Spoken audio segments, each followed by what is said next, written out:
Well, welcome. I'm Alan, and behind me is a 2010 Peterbilt that was converted to an RV hauler. This video is going to be a for sale video, so it's going to be more informational than entertaining. I just want to show you that up front because there's going to be a lot of details that we're going to go through of things that we've built and the things we've done to upgrade this Peterbilt to get it to what we're looking for. So let me get you turned around here and I will show you a little bit more about it. We'll start from the back and work our way forward. So we'll go into the back on this Peterbilt. This is licensed as a motorhome. And the big advantage of licensing this unit to a motorhome is that the license for, at least in Wisconsin, well, I think it was about $120 a year for the license plates. Insurance, you can get your typical motorhome insurance as compared to commercial insurance on a semi-tractor. But there is some criteria that you need to follow. It does have to, we did go through the process of getting it licensed as a motorhome. There's got to be criteria in there. We've got to have, and I'll show you that when we get to the inside, but there's a microwave in there, a refrigerator, separate heat source, separate power source, and then also there's a portable bathroom that considered our portable toilets considered for the rest area. So it does meet all the criteria. You just got to be careful to make sure that it is a motorhome. I don't think you should be using it for commercial use because you'll fall out of that motorhome criteria. And also no CDL is required to drive this, and you can typically avoid the all the DOT regulations and scales and log books and everything like that, but that's something for you to check on your own here. So private RV, not for hire. Starting in the back here on this unit, and I've got some other videos out there on this, is we came up with a multi-hitch that we set up for this unit here. There is 4 airbags down in here. We've got a 5th wheel plate on here, and that's a off the shelf by Kurt Manufacturing. Then we've got the ball on here for the gooseneck, pinto hitch, and a bumper pull. Oh, we got a cat out here checking it out. So this whole unit is set up so that it floats, and there's a regulator in the side box that I'll show you there. But this whole center section floats up and down. There's a 3.5 inches travel, and then there's a air dump in here once you shut the valve off. But you can dump the air valve on here, and you can see this whole thing starting to drop down and go down. But that's as far as it's going to go because there's a leveler valve in here. You can see it lifting back up to maintain that height at what we got this what's set for. So on this there's a shock. We got our hooks here. We got more safety hooks for when you got a bumper pull. The way this is set up, we've got a 7-wire pin in the back set up with a brake controller. Still is the capabilities to hook this up with air. The air brakes and the controls are all still set up there. They could be run and put in the back. We've got our LED lights in the back here, and I got the lights turned on now, and I've got the switch for the backup. There's a switch on the dash, so you've got your backup lights. You got one here, the 2 that came on the cab, and your 2 corner lights. So you can really light this place up when you put it in reverse and or flip the switch on there. This bed on here, it's got tie down rings all the way up the side for your heavier loads. For some of your lighter strapping, all the way along the sides there is the rings or eyelets on the sides there. This bed is a 1/4 inch deck plate. There's a non-skid epoxy type surface paint that was put on this on the bed here. A little bit about what's going on in here. You can see the arms that stabilize and control this hitch so it sits level.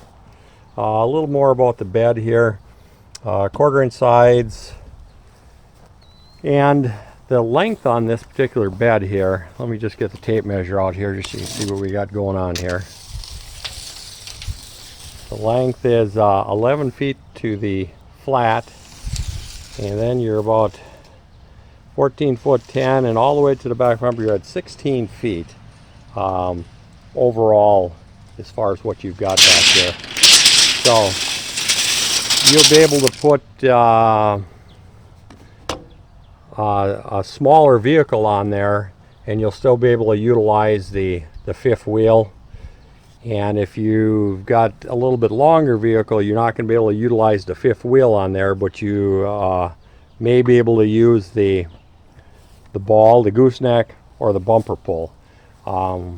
We just got back from a trip. We're up in Wisconsin, came back from Mississippi, and we had this is set up with the wheel pockets for my wife's Trailblazer, which is sitting over there. So we had the Trailblazer sitting up here, and we were pulling a bumper pull horse trailer. It was over there, and that's what that was our last trip out with this unit here.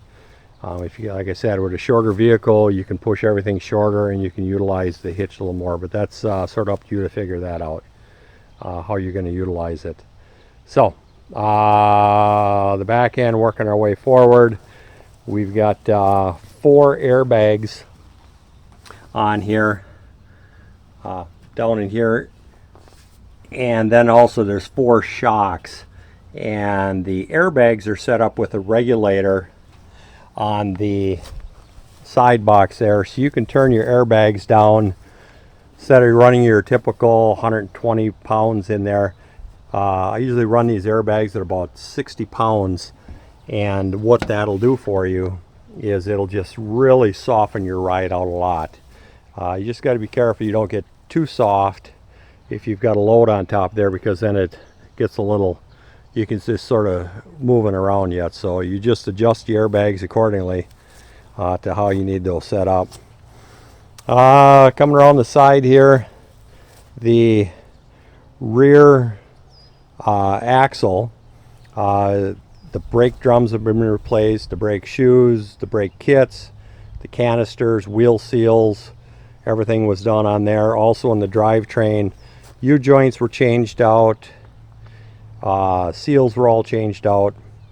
Like I said, we got 4 new shocks on there, so the rear end is set up. This used to be a tandem axle. We singled this out and had a Fleet Pride do all the work as far as resetting up all the air and the brakes and all the wiring and hoses that it took to make sure that everything is DOT compliant yet. We've got side boxes here. We've got our short 18-inch one there, and on this side here we've got the bigger boxes on here. You can buy these boxes that are, so this one here is the 60-inch box. By the depth on here, these are the 30 by 30 as compared to the small ones. So these are oversized boxes on here. On this side there's a 60, the other side there's a 48, and then your 18 for your side there. In these side compartments here is our ramps. Our ramps and a place for straps down inside of here. Let me just pull one of these out here. There, I've got the ramp pulled out of here. So there's 2 ramps that come with this, one on each side there. And these ramps, you can either hook them on the side right here, or you can hook them for loading up out of the back there. These are a pretty lightweight ramp that you can set this right here. And if you turn the air off, there's a shut-off valve where you can dump the air in the airbags, and you can dump the air in the hitch so that everything is down and you can drive over the top of the fifth wheel. Otherwise, your other option is, if you're not using that, there's a simple pin in the back. You just pull this assembly off of there. It's not that heavy, and just put it in the side box if you don't want to deal with driving over the top of it or you're not using it. So those are the ramps that come along with it. Just moving forward, we've got the wheel pockets right here, along with the straps to hold those in. Those we've got set up with on the side here with these wheel lassos. So you just hook this all the way through, and you can go up, and this strap will hook in, the chain binder will hook over the front edge. Other features we've got on here, we added, we've got these two uprights here. One was for the exhaust mount, and then we got another one on this side, and this is set up if you want to put a winch on here. There's room that you can mount to those two channels and get yourself a winch set up on here. Nothing we did yet. We do have solar on here. Show you the controls on that. There's a heat deflector on the exhaust to make sure we're not cooking that solar panel, and so far so good. We've had to do the regen several times on here, and it never got warm enough to distort that up there. As long as we're in this back corner, let's see what else we got that we did on here. Changed out the shocks on the cab. There again, everything's after that smooth ride. Changed out the airbags on the cab.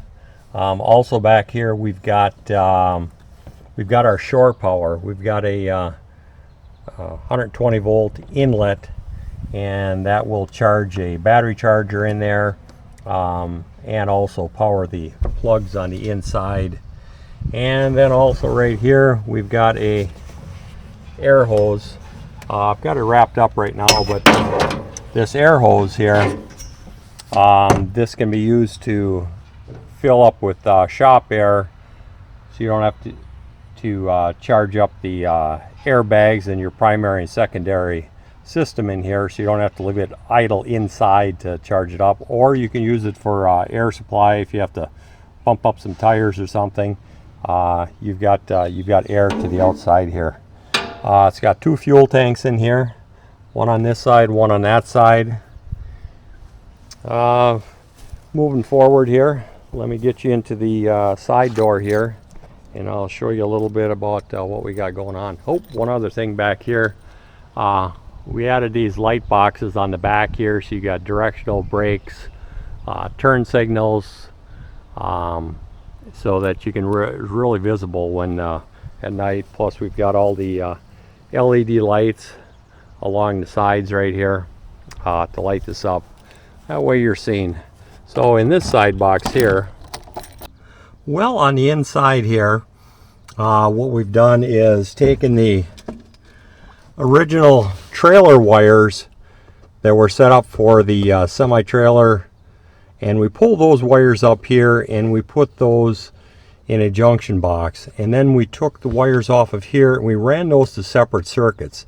That way your turn and your directional and running lights aren't running off of the semi-tractor. Everything that was put on here, we didn't cut into any existing wire. We used all the existing wire we had. So these are the wires coming that were originally for the trailer. those are run through, and those are all set up on relays right here. So we've got our cargo lights, left turn, right turn running. Those are all set for relays, and each one of those are going over to a fuse panel. So these are all the wires that we have set up here that are coming in from the junction box here. We cleaned everything up, and also the tail lights for the that were originally going to the back of the truck. Those all came into here, and we're utilizing those. So we've got all the wiring for everything is in this central location. There's nothing that's all patched or tied or anything on the outside or underneath. It's all one here. And then just move it around here. Here is the fuse panel right here that operates all your controls that you have. And then we've got some other breakers in here set up for the Thermo King, the APU. We got some refrigerator breakers. We got the solar that's set up in here. This is your solar controller right here. Well, right now it's blinking. It's almost 100 amps here. So it maintains the power. We've got a main shut-off switch in here. And what that does is that shuts all the power off to all the circuits that we've added in here, plus a few additional circuits that Peterbilt had down in the battery box. We took and we moved all those circuits up to one central area, really cleaned it up, and did a little bit better job than what Peterbilt did. They just had wires all over the place. Also in this compartment is a battery charger. So when you plug in that shore power, hit the button, you can just trickle charge and charge the batteries up. And then we've got the Thermo King inverter in here that you can either run it off the batteries, or you can switch it over and you can run it off of shore power to get energize this fuse box right here. And this fuse box energizes the outlets that are in the truck that we added in. So right now, if we want to run this, we just turn the on the inverter, we turn the power switch on, and then we've got 110 power for microwave or computers or anything else that you're looking for up there. I think that's all we got. Also changed everything out, put LED lights in here. You can see the strips up here. Everything was changed out and put the LED lights in there. Well, let me get you around to the other side here and show you what we got in that other side box there. Well, coming around to the other side on here, I'll get you into the mechanical part.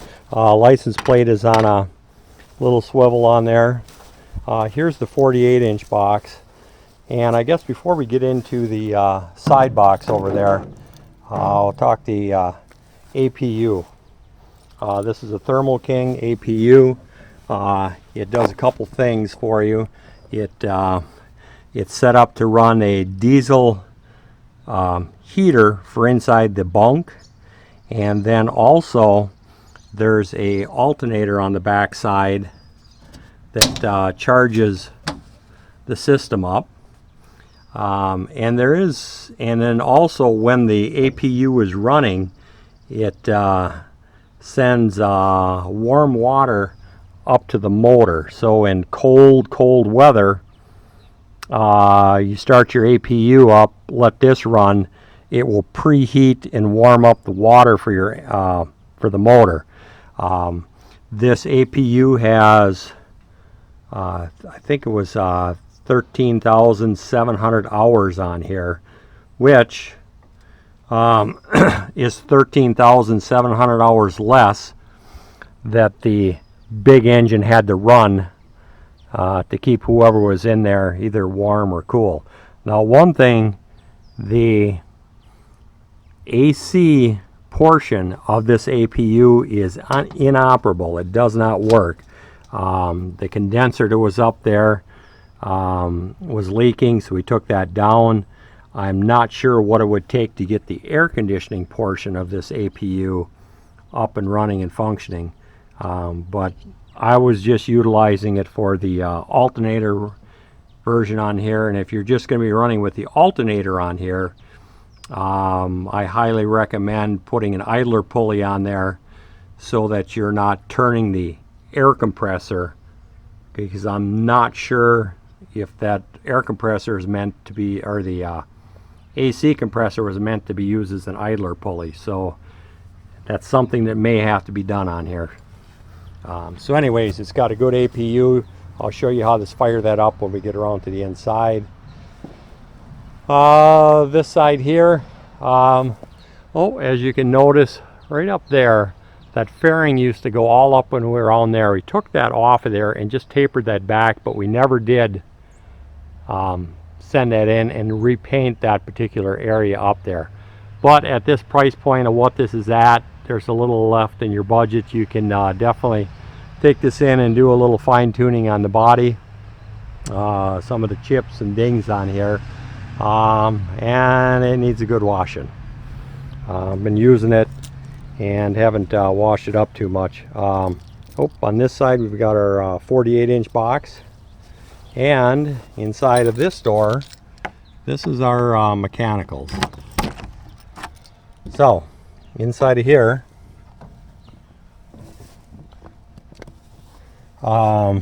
this is our for our APU. There's a reset for the APU there if need be. There again, LED lights.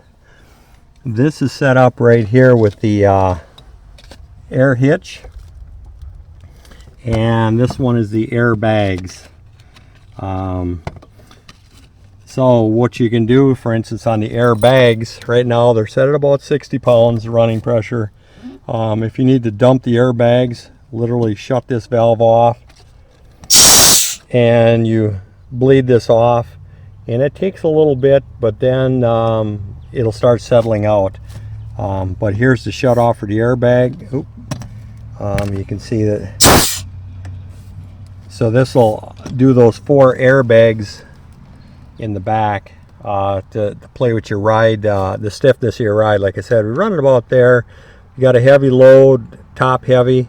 Crank that back up to some of the factory settings on there.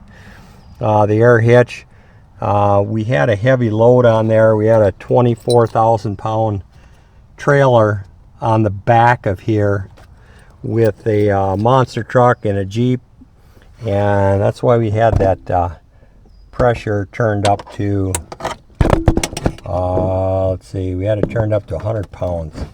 But for normal, well, we've got the Peterbilt hooked up to the flatbed. Just to show you another option what this RV hauler can do for you. We've got the couple of Jeeps on the back. We got a mud truck, and it's all set up with the air hitch on there. And Justin is just pulling into the yard there, so there's plenty of clearance for turning on there. So well, there goes the Pete. He's taking her around to the side there. Yeah, it's a real nice setup. The concept with inside the Pete there, it's a double bunk, air conditioning, refrigerators, and APU on there with heat and the battery charger. So we'll see if we can move this one on and start on the next one. Normal operation, you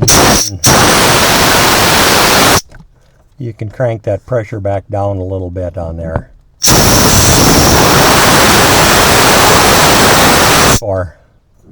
So anyways, that's how you adjust your airbag pressure on there. or I'm sorry, your hitch pressure.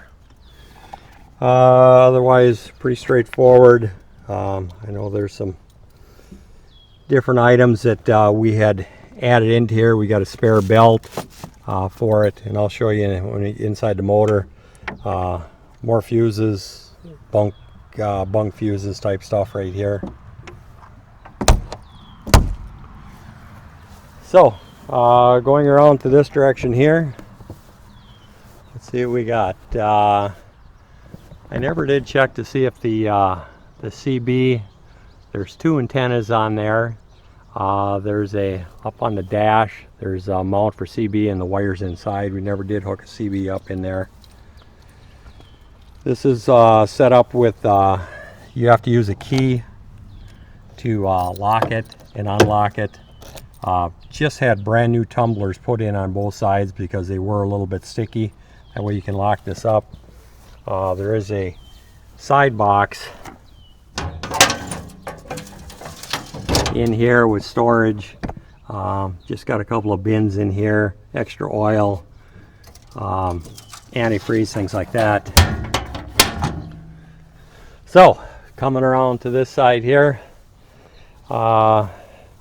pretty straightforward. Looks like the aluminum could be polished up a little bit. There again on the front here, new brake shoes, new canisters. Everything is cleaned up and inspected by Fleet Pride in Green Bay here. They did some work on those with seals and stuff. Also, what the guys at the shop put on here is built a bumper out of a pipe bumper. Right here, these are just these plastic ones. Felt a little more comfortable, especially if you're doing some RV stuff. You might get to some place where getting a little closer to some stuff than you should, so put a steel bumper on there, put some lights in there. There are a few dings in here. A little bit of the chrome is coming off of here. Like I said, it's not perfect. It's but a few things can be cleaned up on there. Well, let me pop the hood, and we will open that up and show you what we got. Well, let's get this fired up, and I'll pop the hood so you can listen to it run. Checked it. We got we're in neutral. The brake is on. I just checked it.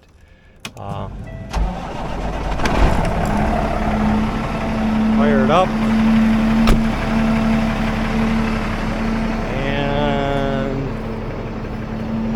the exhaust up there. No big black smoke or not rolling coal or anything like that out of there. Pop the hood on here. I got the other side popped already. On the hood here, there is some fiberglass that's missing here. Not sure what happened or how that came out of there, but there's a chunk missing. Never took care of that yet.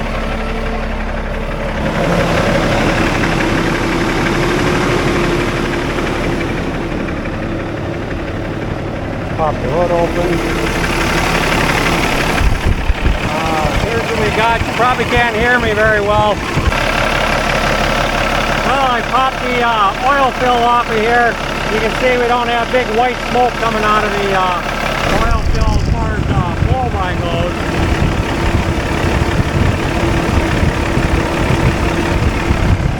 The clutch fan's working.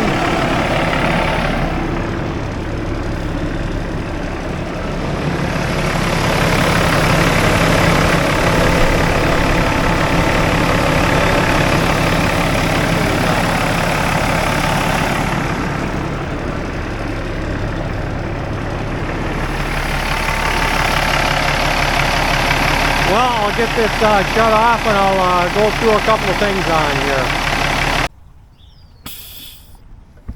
So, things that we've done to this this unit in the last about 3,000 miles. You can see here's how many miles we got on it. A little over 900,000 on there right now. Here's just sort of a little spec that we had written up here for the item, for our sales brochure and a list of items that we've placed, some of the items we placed on here. But just going down the list here, we've got new rods and mains and oil pump, probably about 2,000 miles ago. I had that down at JX Peterbilt here in Green Bay. They switched those out. Just cheap insurance when a motor starts getting this many miles on there, to get a little bit more use out of the motor here. So we changed that out. The turbocharger, new fuel pump, which we've got a new fuel pump right here. And then we've got the water pump, belt tensioner and hoses. Water pump's on the other side. New belt, new alternator, air dryer, new air dryer, which is located back down on the underside of there. Replace that. New EGR valve right there. They changed that on there on these X motors, Cummins. That's something that pretty regular maintenance has to be, not maintenance, but periodically those go bad. They got to get changed out. Let's see, the lines and sensors. We changed out a lot of the sensors in here. There's a oil pressure sensor down there, another EGR sensor here. There's another part of the EGR system right here, another sensor that was changed out. This solenoid here was changed out, and these lines were all taken out. This whole system was, all the soot and everything was cleaned out of there. That's just the general nature of the beast with these motors with this EGR system on here. So that was cleaned out. The power steering fluid was changed along with a new filter on there. Oil filter, fuel filters. There are some extras that go along with the truck. As long as we're over on this side here, you can see that blue shock down in there. That is a steering stabilizer, and that steering stabilizer was just put on here before the last trip. Let me get in there and see if I can show you what we got there. That's a Safety Plus steering stabilizer. Well, as long as I'm under here, let's get a view. Also a brand new starter, new shocks, canister. That was changed out on here. Just had it in at Peterbilt, and they cleared it as far as the diesel particulate filter is still operational on there. And what else we got underneath here? And some of this stuff, like I said, we changed it out as a preventative and also upgrades onto the system here. Front end alignment, a couple thousand miles on some brand new steer tires. Those are on here. Like it's mentioned before, the drive line was gone through, new carrier bearing, U-joint seals, airbags, the AC work. We had some AC work done on here, and the interior control on the inside, just that control, a new condenser put on the front here. Right here, it's a brand new AC condenser, along with more AC parts right here that were replaced new. They changed out some switches and charged it, and that's all been within the last couple thousand miles on here. All that work was done. And there again, we got the front brakes have been serviced, and so when they put it up under rack to a front end alignment, they said everything was good to go. The cooling system was flushed out.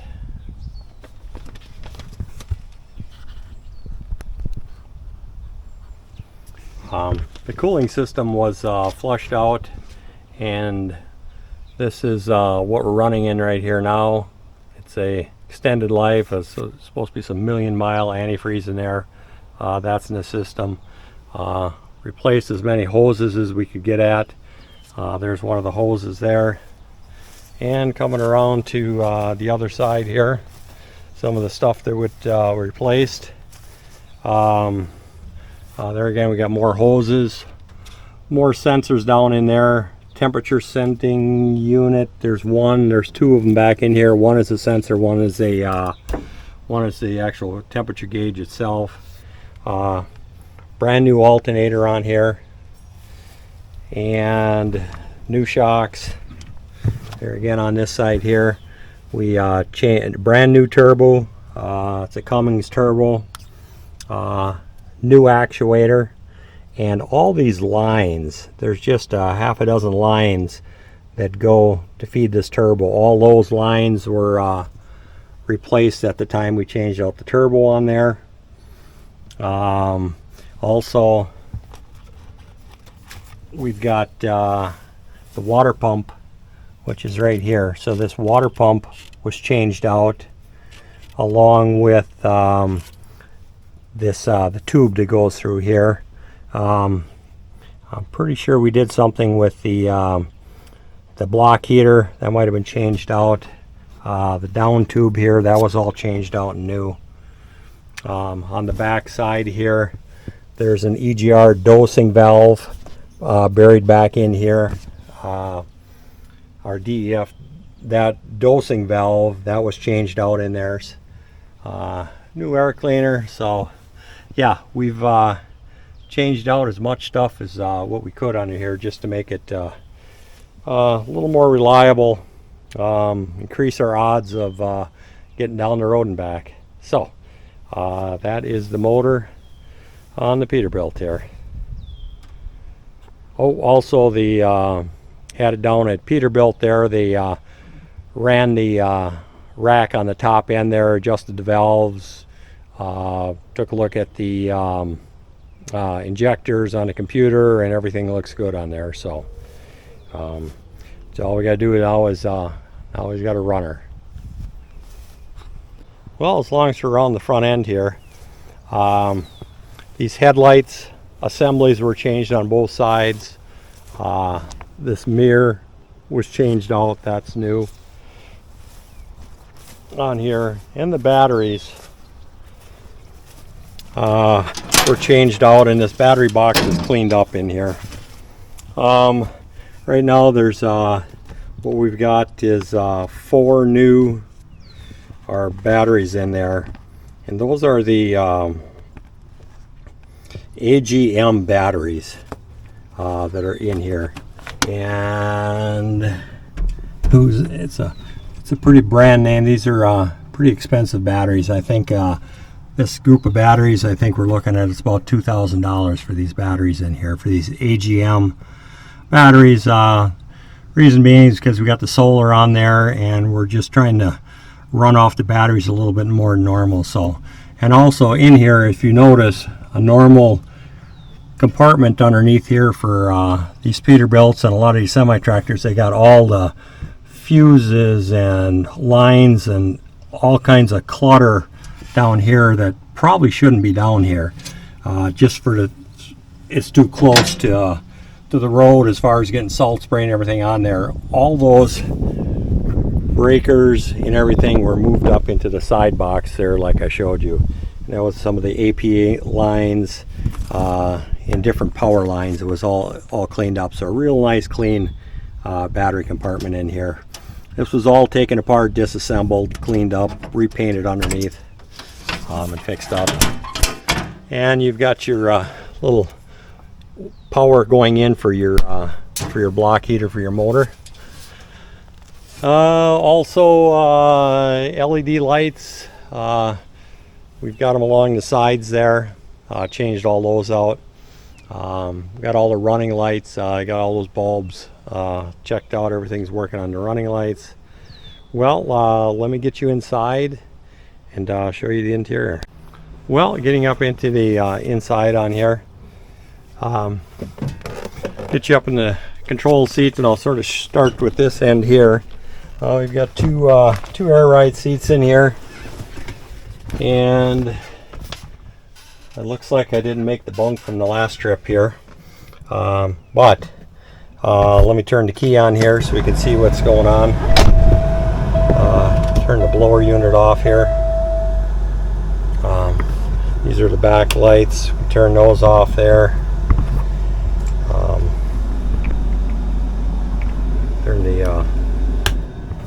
There's a switch on here for the rear AC. Turn that off. Turn the radio down. Oh, speaking of radios, brand new radio, just put that in here. I added these USB plugs with the voltage on here, and some of these are USB and USB-C ports. Got the traditional one here. Here's the microphone for radio. These are the phone mounts right here. There's another ball right here that we've got an arm that if you'd like to, you can put a map on here or a camera or something like that. But just going down through some of these controls here, we got the heated mirrors. This is the light for the back. Bunk lights, I'll show you those in a minute what we got. Gauges, we've got our boost gauge, and then we've got our primary, secondary air, suspension load. That is back when it was on the system, but it is still hooked into the air hitch. Oil pressure, start this up.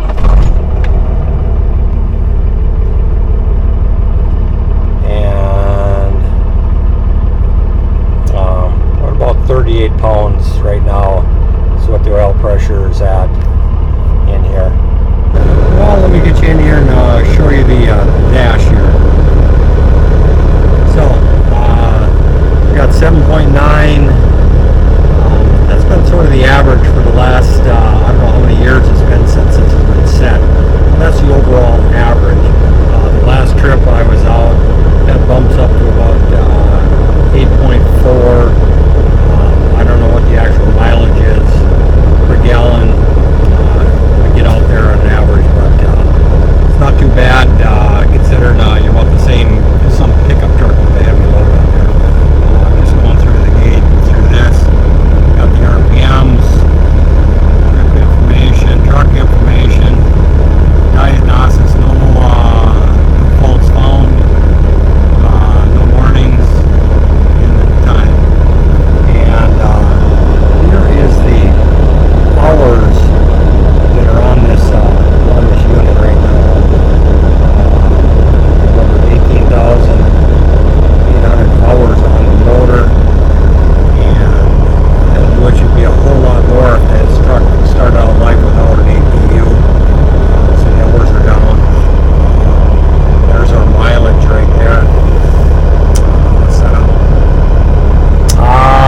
What else we got going on here? We got our volt gauge. Let me just shut this off here.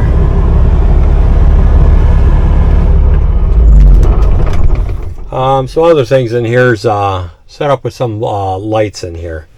I like lots of lights when you're driving at night when you pull over. So there's a toggle switch I put in here that controls this light, and you drop that down, and you've got a light for doing paperwork sitting on your steering wheel. So we got a light there. Added another light here. On the dash here, there was an empty slot on there, so I figured, well, why not put a light in there?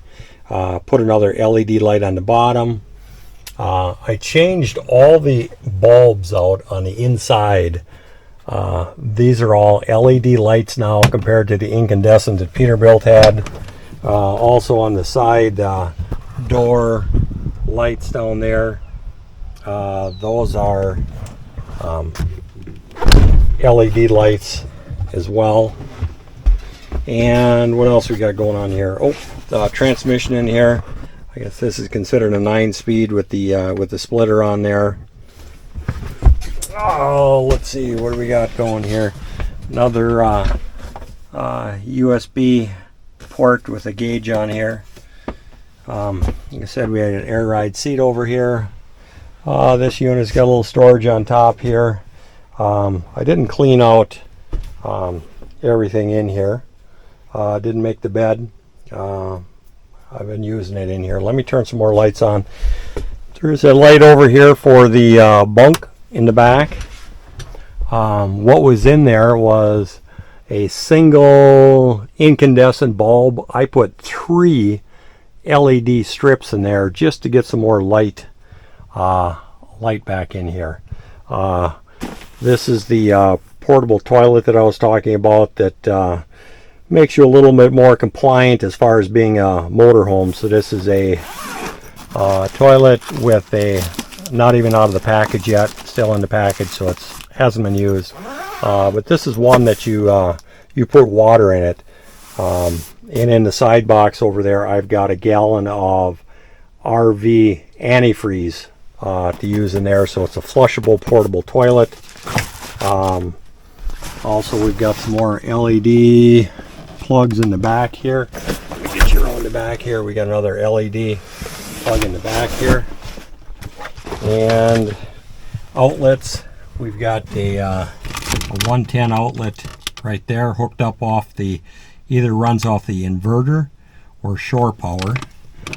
Another item that I added in here, that is these sliding tables. I've got some slides on here. I've used these when I was out. You can sit down, make your lunch, put your laptop on top of here. But I've got this sliding shelf on this side, and then also I've got that sliding shelf over on this side too, that this comes out of here. Just got that bungee on there till I got to put a pin or something in here, because this will rattle down the road on you. Just put in a brand new, this is a condenser style refrigerator, which I've got some stuff in here that needs to come out. Good thing it's been plugged in for the last week or so, or that would have been a stinky mess. So we've got a compressor style refrigerator. The controls back here for the heat. Put another panel in here for some USB plugs and outlets and things back here. So you got power and USB plugs back here. Those are all added in. This is also for the bunk light. This is for the heater. We've got the 110 volt microwave that, like I said, will run off of shore power or the inverter. If you flip the inverter on. All the lights were changed out and put LEDs in here. This brand new mattress, as a couple of weeks ago. It's a real high-end mattress on here, brand new. And then the upper bunk on here folds out really nice. There again, put a brand new mattress on here, another high-end mattress on here. So when you're not in use here, it makes it real nice. I don't think I'd ever have one of these with all the double bunk. Just makes life a whole lot easier when you got some people sleeping back into here, especially for an RV setup. So that shuts up in there. So that's it for the bunk back here. I think we pretty much covered everything that we've got going on in the inside the truck. Oh, one other thing, like I was saying, it's ready for a CB. The antennas are on top, the power's here, CB cord is in the side box there. So we will get this on a video and take a look and see if this is something that you're interested in. I will give you a contact phone number to get a hold of us, somebody at the shop, to get back to you on this. So talk to you guys later. Thanks for taking a look at the 2010 Peterbilt RV hauler / motorhome. Thank you. Thank you for watching Alan's Day. Life is about making choices. Some things are already perfect. Some things you may choose to upgrade. This channel will show you both. Please like, subscribe, and share. Thanks again.